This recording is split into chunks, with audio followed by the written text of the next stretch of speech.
general, I believe to get the best out of people, you have to be really flexible with your leadership style. And so that involves a lot of watching and listening, and then just figuring out which style is going to work best for which individual.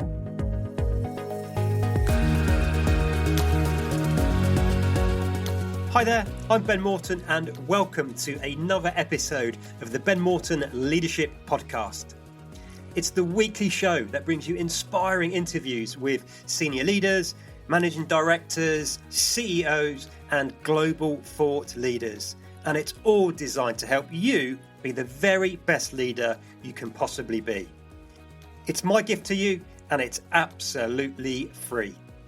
In today's episode, we are diving into the world of extreme survivalism and Hollywood stunt performances with the renowned expert and stunt woman, Ky Furneaux. We'll be exploring her experiences in the wilderness and the film industry and how they have shaped her approach to decision making, managing risk, and of course, leadership. More specifically though, in this episode, you can expect to learn some tips and tactics for making effective decisions under pressure. You'll learn some of the wilderness survival tips that also work in the corporate jungle. We're looking at how to build and manage your reputation. And if that's a section that really resonates with you, when you're done, do also check out episode 15. It's an old one, going back a long time, with Leslie Everett, who is a personal branding specialist. I've popped the link to episode 15 in the show notes for you. But back to this episode, we're also talking about the importance of planning and preparation, plus lessons from the movie industry around leadership and emotional contagion. That is enough by way of an introduction though, so let's dive right into today's episode and my conversation with Ky Furneaux.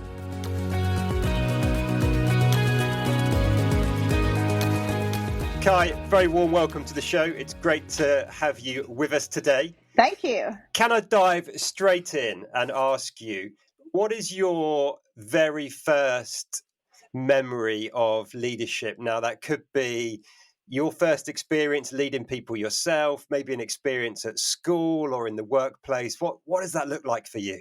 My first sort of really strong leader that I remember was probably my drama teacher. His name's Dave Brown. And I just remember watching him bring together a whole bunch of year levels of different people from different backgrounds and bring them all together and be able to form this amazing cohesive unit. I think there was probably 60 of us that ended up doing this musical theatre number. He was probably both my first memory of a mentor and a really good leader. He had different techniques for different people and he just managed to move through the space and bring out the very best in everybody, no matter who they were. That's lovely, isn't it? And I think it's so often the case, actually, that the people that really have an impact on us in life and the people who end up being significant mentors for us, they often never know the impact they've had, right? What was it in particular that you took from that drama teacher? Well, I was never destined for musical theatre, honestly. I'll admit that. I'm a good chorus person. I had probably aspirations of the lead, but, I can hold a note. I've got a little bit of sense of rhythm, but I could have really easily been overlooked, and I could have not made it. We all had to audition for it, and I probably didn't make it as far as talent went, but I definitely had the enthusiasm. And I think it was having someone recognize the fact that you might not be the best person for the job, but you were going to bring something different that no one else could bring to the table. And I remember feeling sort of seen for who I was for probably the first time, Oh, wow.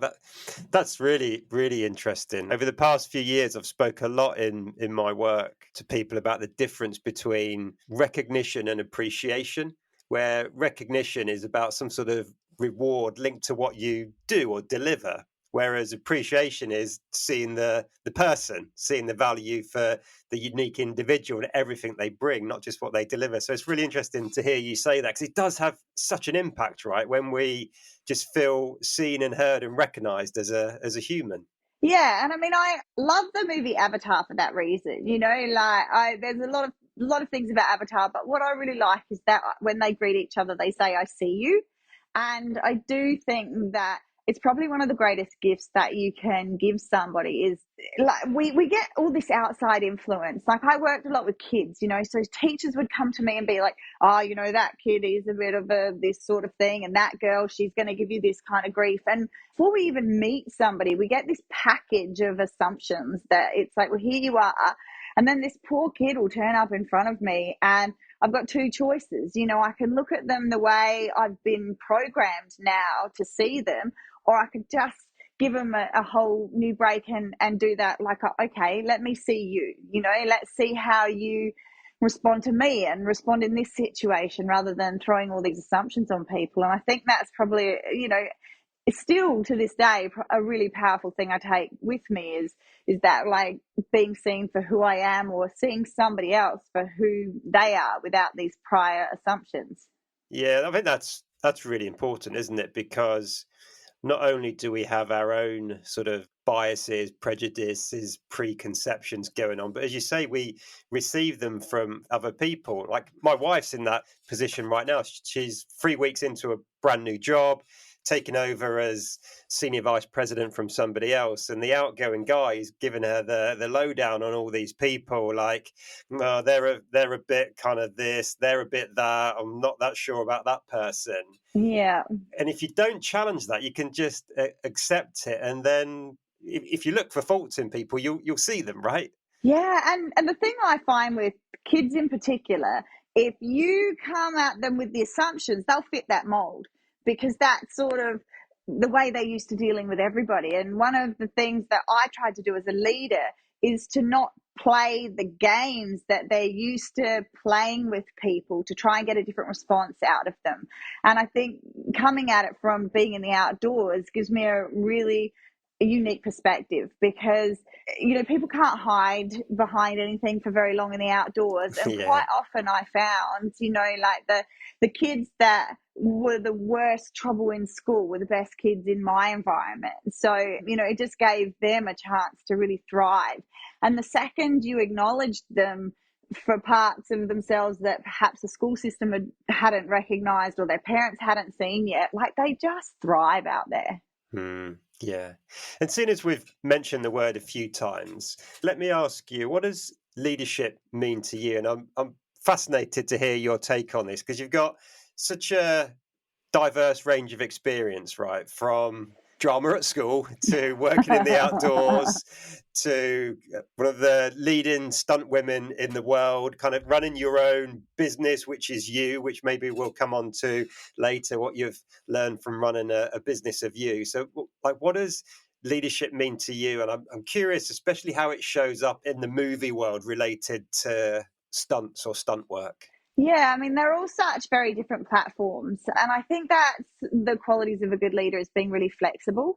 Like, I like to probably be a leader that leads from behind a little bit, like, especially in a group setting. Like, if you've got a group of people, I'm not the type of person to be like, right, I know what we should do. This is the way we go. Like, I'll watch and I'll step back. If suddenly like an emergency happens and no one else is responding, like I'll step up and be very assertive and dominant in that situation. Like I've been first responder to a couple of accidents and I'm okay to walk in and be like, no, you go there, you do this, and be very authoritarian. But in general, I believe to get the best out of people, you have to be really flexible with your leadership style. And so that involves a lot of watching and listening, and then just figuring out which style is going to work best for which individual. And that sort of the outdoors. That's why I do it in the outdoors. But I wouldn't say you're ever a leader as a stunt performer. You're definitely Yeah. like, people think it's really glamorous, but it sort of goes, directors and producers and actors, and way down the bottom of the leadership pile, you've got the stunt people, and to be honest, it is a real hierarchy. But what I did learn most about my time as a stunt performer is whatever the energy from the top is, it will be filtered down and the entire production will get stained by it. So I know what kind of person the director is the second I step on set without even having to meet them. You'll sort of step on set, and if, the first AD is like, you, over there, treating everybody like they're subhuman, you know that the director's not going to be the nicest person. But then you get someone like Kenneth Branagh, who is the most lovely human in the world, and you step on set and everybody's just been, oh, love, hey, come over here, and oh, do you mind doing this? And oh, how are you today? And then I'm like, right, the director of this one is going to be beautiful. So it was a really, really clear example of how the type of leadership at the top can filter through organizations. Yeah, it's so true, isn't it? So true. I was reading an article the other day about emotional contagion, and it was just saying how sort of scientifically as well as psychologically, we just now know how quickly we can catch a mood from other people. It said they literally, moods and emotions can literally spread like a virus. And it was saying particularly in relation to leadership, which is so interesting because your stories there just back this up. That it says, like, if you imagine in a work setting, the leader's mood as they walk through the office doors first thing in the morning, or kind of in the world we're in now, log on to that first Teams meeting or whatever, just ripples so quickly through the whole organization. And when the leader shows up in a positive, engaging mood, cooperation goes up. Mm-hmm. People in teams make decisions much more quickly, effectively, and better decisions, and the degree of sort of interpersonal conflict just drops through the floor, just all based on the leader's mood and energy. It's fascinating. And I mean, it can happen within interpersonal relationships too, where like can attract like. If you're used to responding to something in a certain way, then perhaps, you'll attract people that respond in that way. But I also think, sometimes I've been in relationships where, I'm a nice person and that person's a nice person, but together we're just not nice people because of whatever comes into the situation. So, I mean, I think you're right. I like the idea that it's like a contagion, that can just, a disease that can spread through interpersonal relationships and organizations at times. Yeah. And Ky, you come across as somebody who's very much full of life and energy and really upbeat. Like, are you very naturally optimistic and a positive person, or are there certain elements where sort of you do things to manage your own state and maintain that kind of positive outlook? What does that look like for you? Well, I always say like positivity is like a muscle. The more you flex it, the easier it comes to you. Like, I teach kids the survival mindset, and one of the pillars of that is to be positive. And I find that the more you practice it, the easier it becomes, because something really awful can happen to you, and then you have this choice. Like, I sort of acknowledge it, like, yeah, that was really that was terrible. I'm sorry that happened. I feel bad about that. But then how quickly do you go from like that happened to what am I going to do about it? And I just feel like if you practice this sort of, okay, that happened, what now? That happened, what now? You can get faster and faster and faster at that. And then the time that you spend in negativity really drops down. So I find like, and then I always try and look for the positives in a situation. And I've got like these crazy clips of me in these extreme survival scenarios, like in a swamp and there's mosquitoes everywhere and there's no dry land. And I'm like, well, the sun's out and the birds are singing, So I think that like sometimes it's a bit tricky, but when you practice looking for the positive in every situation, like, there's not really been a situation I've been in that I've gone, well, this just like, there's nothing I can find about this situation that I like at all. Yeah. I'm really curious to drill down into that. Like at the very start of trying to train yourself to be like that and practice, it strikes me that that's the hardest point. And the reason I say that is I've mentioned this on a few podcasts myself recently. So the past 18 months to 2 years, just a lot has happened personally, kind of in my life. Probably been sort of the most testing sort of phase of my life, really. And as a result, I ended up spending a lot of time doing walking therapy with a counsellor, and we'd end up talking about the fact that it's almost as if I'm walking the same journey every day, and there's a massive hole on the journey. I'd walk along, and I'd fall in the hole, and it'd be like, I've fallen in the hole again. And like, I'm in the hole again.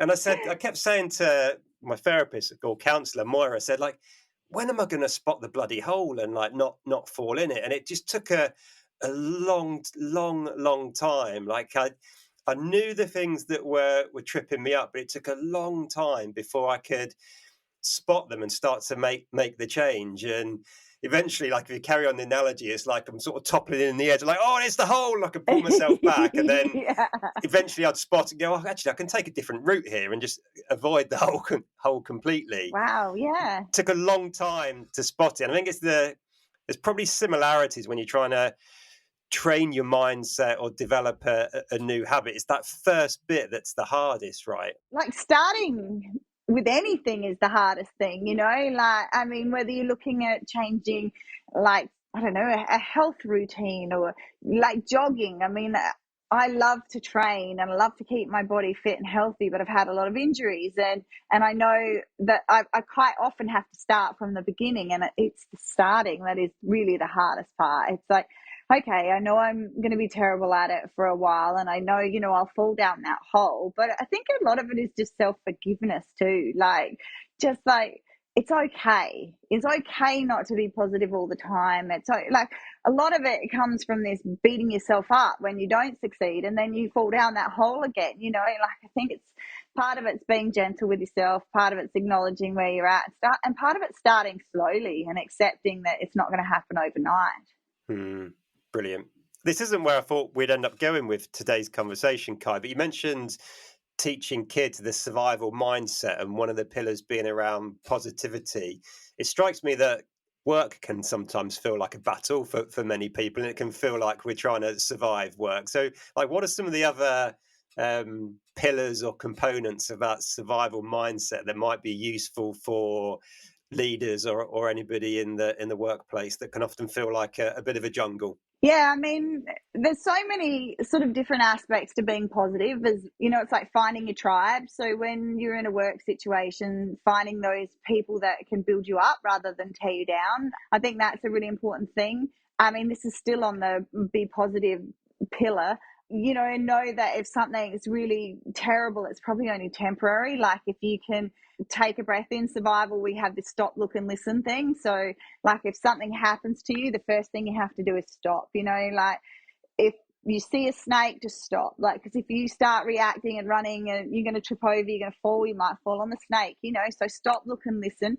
Some emergency first aid kits have a tea bag in it, and it's not really to make tea, it's just to remind you that when a situation has gotten hectic, just sitting down and making a cup of tea will allow you to be more proactive moving forward. So, sort of, again, part of the survival mindset is just taking a beat when something's happened to you, whether it's your boss has come in like, I need this presentation now, like, and you've gone, oh my God, I don't know. But if you just like, okay, stop, think about the situation, and then move forward from there.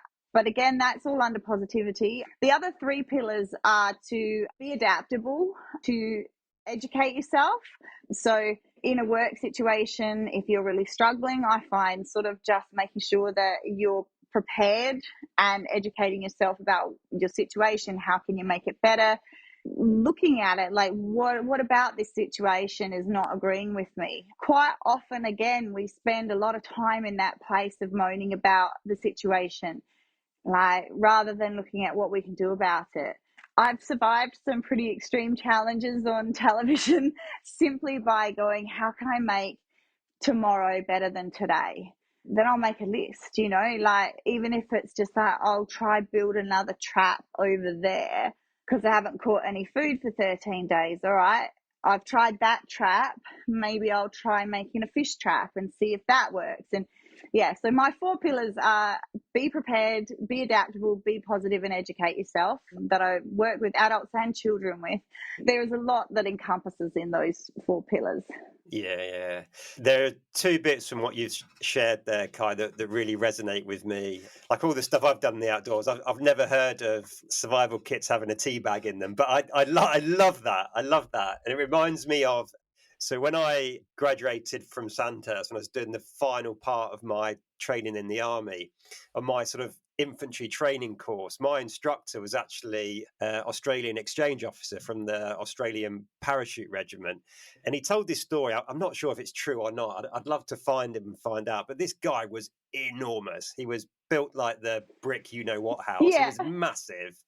And he told us that he was like so big and weighed so much that when he jumped out of a plane, he couldn't jump with his kit because the weight of him and his kit was too heavy for any parachute in NATO. So like the smallest soldier would jump with his kit. But that's not the point of this story. But what he taught us, he said, look, when the day comes when you are deployed overseas somewhere and bullets are hitting the ground in front of you, he said, obviously the first thing you do is find some cover. He said, after you've done that, take out the water bottle from the pouch on your right hip, undo the lid, drink half of your water, do up the lid, put it back in the pouch, do up the clip.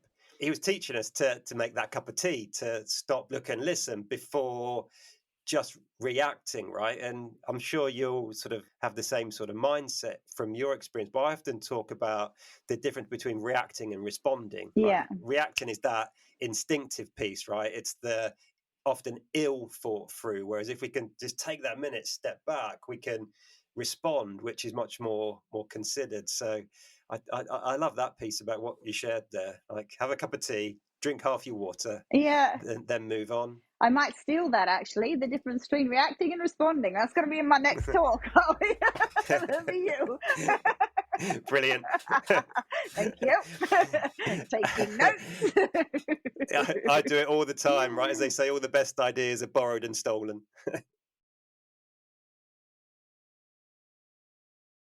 And for me, being prepared is a big one as well, especially in business. I do motivational speaking, and quite often people will be like, oh, can you just talk about this or talk about that? And the only way I can give a good performance is to be thoroughly prepared. And I did that in stunts as well. Like, I started late into stunts. I was 28 and I had no transferable skills. I just thought it sounded like a fun career. And everybody was like, it's too late. It's never going to happen for you. Like, you can't do anything. Like, what are you going to do?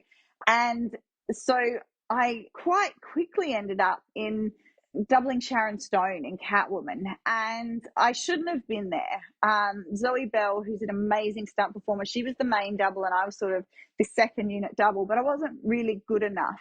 But every day I just got beaten the out of on set, and I would call up my fight mentor and I would work with him every night, and then I would like go back to set in the morning and like start all over again. Like, it was a lot of fight stuff that I wasn't really good enough to be doing, but I just did everything I could to be prepared. Like, I would film the fight and then I would practice it with my mentor after hours. And so part of being really good at the job is to be prepared for whatever might come, and you probably know as well, like if you're doing talks, if your PowerPoint's gone down, but you've got a second USB that's got backed up, or your hard drive's got it in, or they can't get it transferred across, like I've got all the cables that might plug in and stuff. So I think, and then I'm relaxed, like I'm relaxed because I know that unless the roof falls down, I can probably pull off what I need to do. And that also transfers into survival. I do these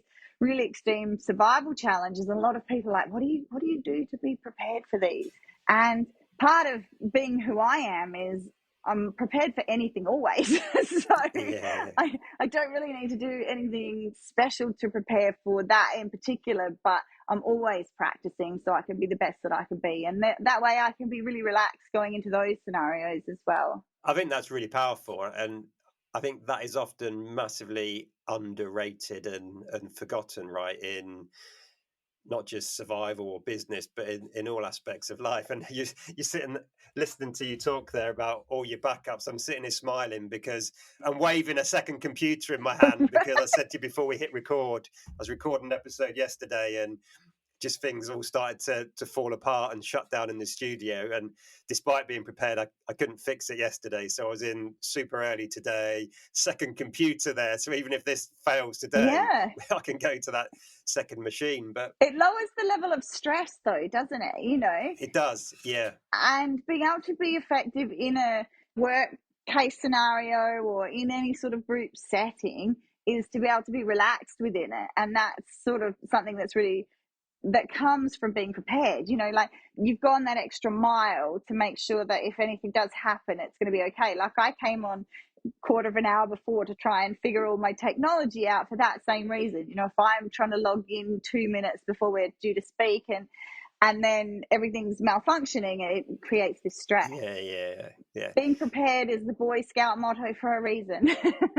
Absolutely, yeah. So not only does it create stress as well, but when you have got all those bases covered and you've thought about things that might go wrong, it also frees up more cognitive bandwidth, right? We've got a limited amount of brain power in any given moment. So if we're using part of it to worry about what if things go wrong, or then when things suddenly do go wrong, we've just got less brain power for doing what we're doing. So it's doubly important. And I mean, you worked a lot with outdoor guides, and I have a kit, like I have an emergency kit, and it's above and beyond the regular. I've got my backpack and my first aid kit, like it's got the duct tape in, it's got a knife, and it's got like just silly little things, like even a peg or spare batteries for sure. But it makes me a really calm leader because, I've got a spare head torch and this, like we usually got a spare bit of kit for the students, so when, oh my gosh, I didn't bring my warm jumper, and I'm like, it's okay, I've got, and I can stay calm, like here, look, take mine because I've got another one.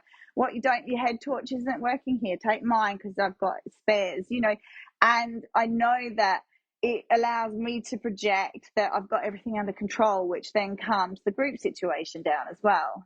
Which is back to one of our opening points, or your opening point, where you said you can tell what the director's like as soon as you walk on a set because it filters down. If they're stressing, then the stress hits every layer of the organization, right? Definitely. Yeah.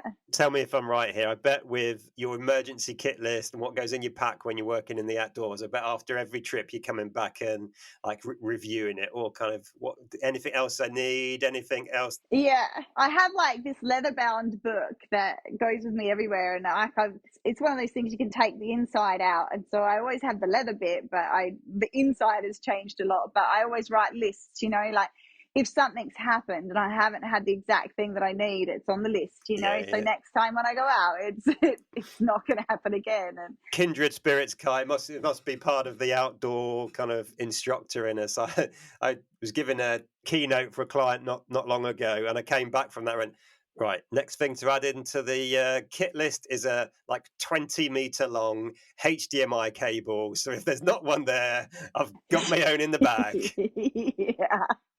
100%. I like people laugh at me because when I go out, when I'm in charge of a group, I have a big bag, but I'm also like known on TV for going out with absolutely nothing. So it's like they're like, hang on, how come you got all this stuff? And I'm like, well, the difference is when I'm going out on these challenges, it's me, that I'm just looking after myself. But if I have to be in charge of anyone, I just want to make sure that I can manage it the best I can. And that's part of the kit.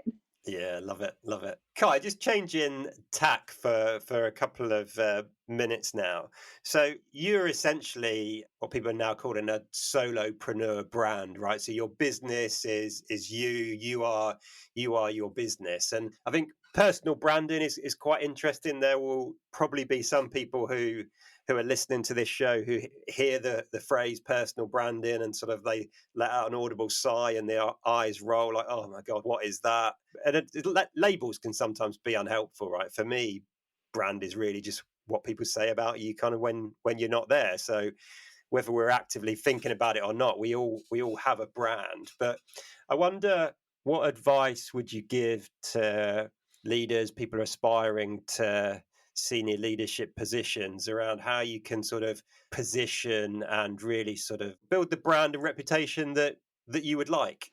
Yeah, I mean, I think I've been really, really fortunate. Like, I've made my career in fields of passion.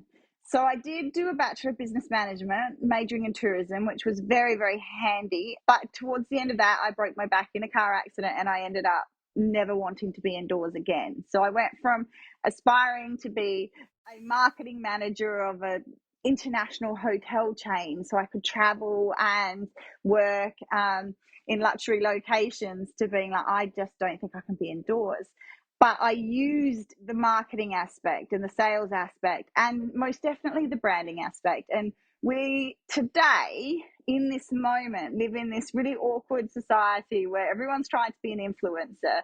So the idea of branding has this connotation of like, I'm just trying to be an influencer. Like, and then I roll my eyes. Starting out in a career and trying to work in a field that you're passionate about is sitting down and going, well, what am I passionate about?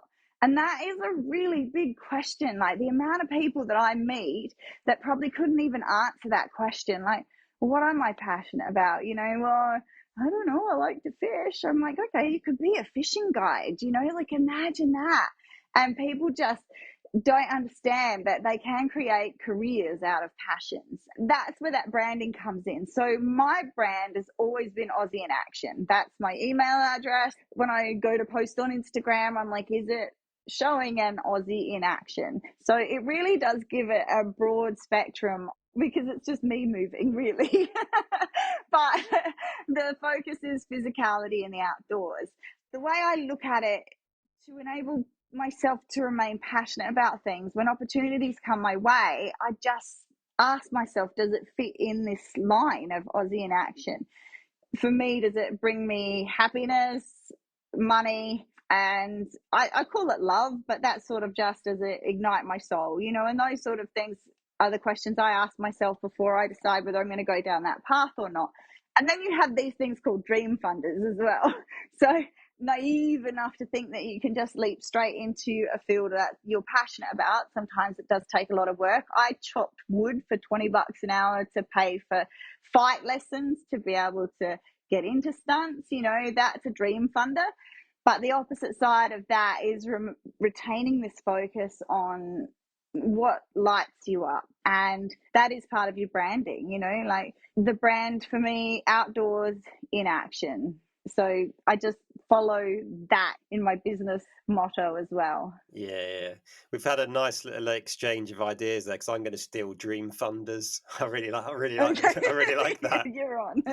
Yeah, that's a nice way of back to your point around sort of looking for the positive in any situation. If you've got a bit of a job to do, well, actually, you can think of it that way. This is a dream funder, and it's the reality as well, right? In our work in life, we all have to do things that are less energizing and inspiring for us. But if you can make a way to link a not so great aspect of work or life, how it's helping you do the stuff that you're really passionate about, that's really powerful, right? I love that. Yeah, and I mean, my dream fund is, you know, loosely linked in with things like, I mean, I did extra work on set and it wasn't what I wanted to be doing, but it also showed me how to be on set and gave me connections and gave me experience. And so, like, you know, you can, those dream funders, even though they might not be the ideal end game, they can certainly be in a similar field as well. Mm.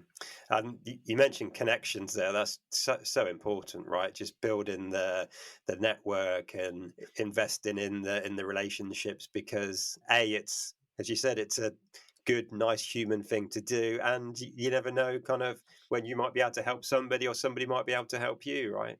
Yeah, I mean, I don't know. I go on this seesaw about connections as well, like, because I've been at the side where I've had no connections, but in every field that I work in, I also like to work with the people I know that can do the job. And so that idea of nepotism in the film industry, I get it. You know, like, the outdoors is a field where your lives can be on the line. Stunts, most definitely your life is on the line.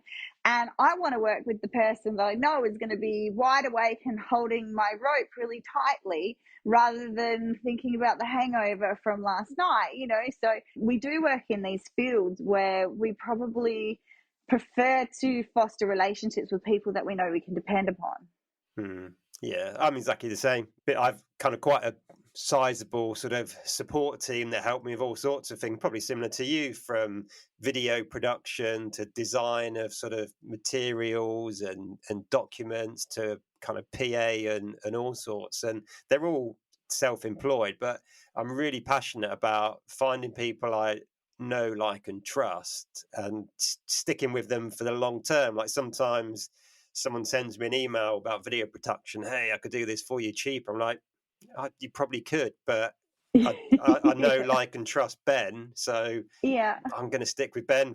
Thanks very much, because we get each other. It's 100%.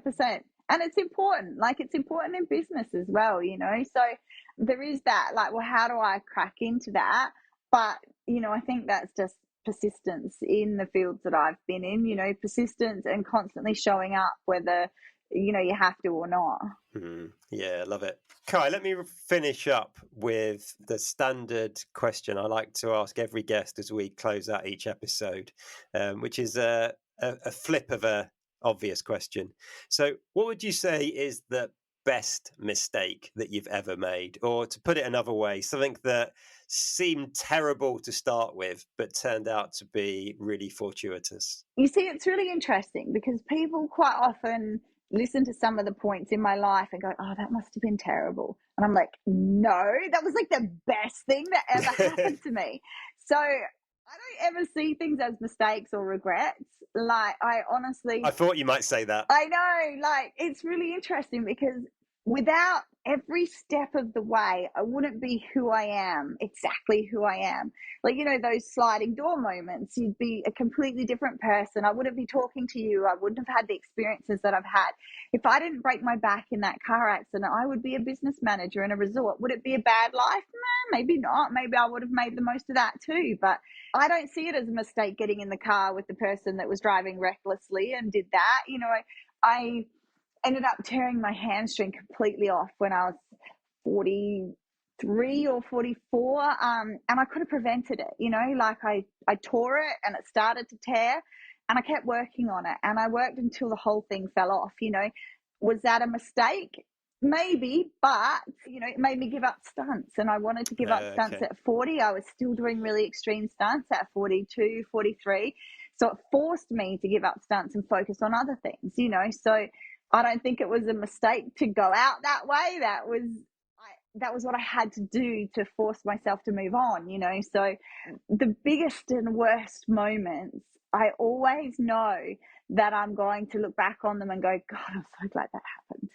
Yeah, it's a really hard one. And I think that's that survival mindset again, like part of that, it's only temporary, I'll be out of this space soon mindset. I don't know. So I wish I could come up with bigger mistakes, but the only two I can think of are probably the ones that really seriously physically impacted me and forced me to change direction in my life. But I would make them again 1,000 times over, because what a life I've had as a result of those things. Love it. Love it.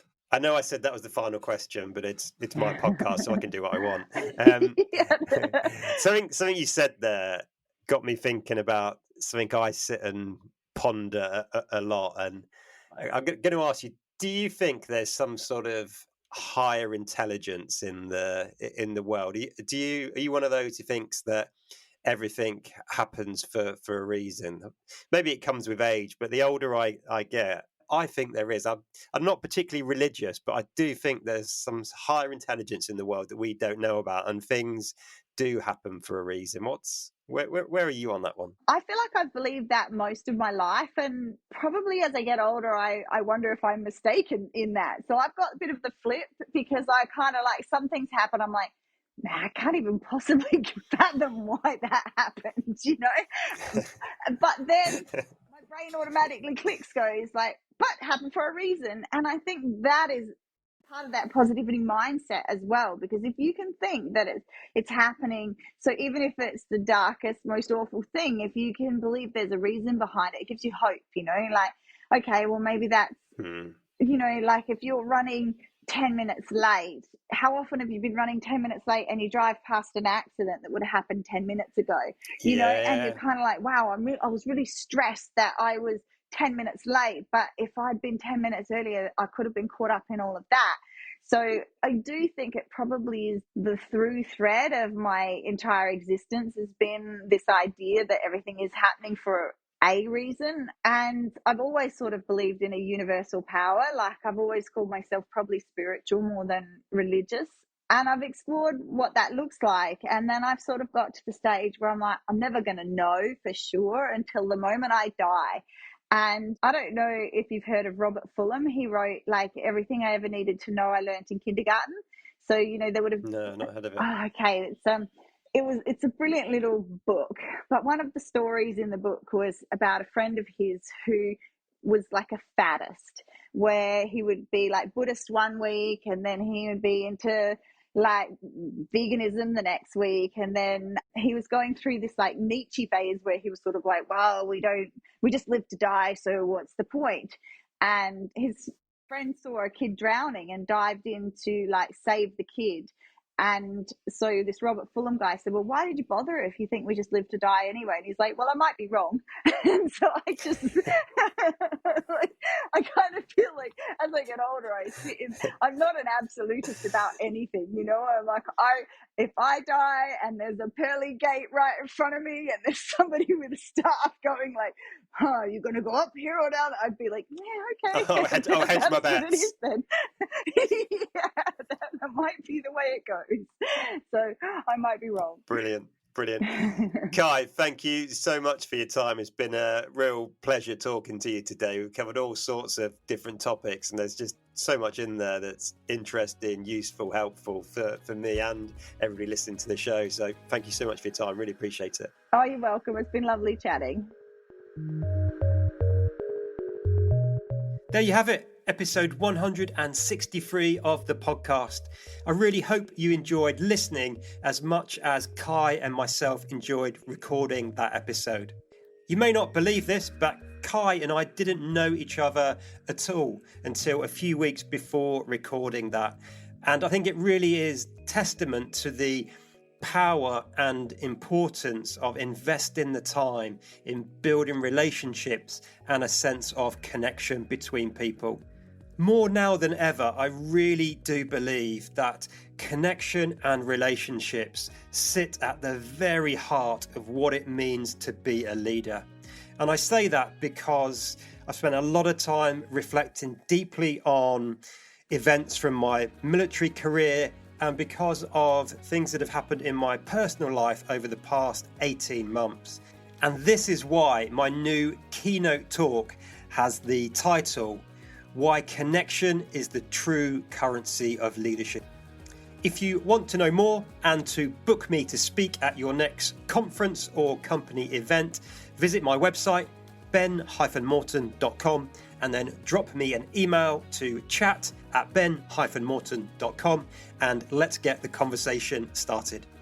That's it for this episode, and as I said at the start, if it has resonated with you, especially the parts around our personal brand and reputation, then do check out episode 162 and episode 15, which are both on the same topic. The links are in the show notes for you, so you don't even need to go searching. That's it for today's episode. Look after yourself. Look after those you've got the privilege and responsibility to lead. And until next time, lead on.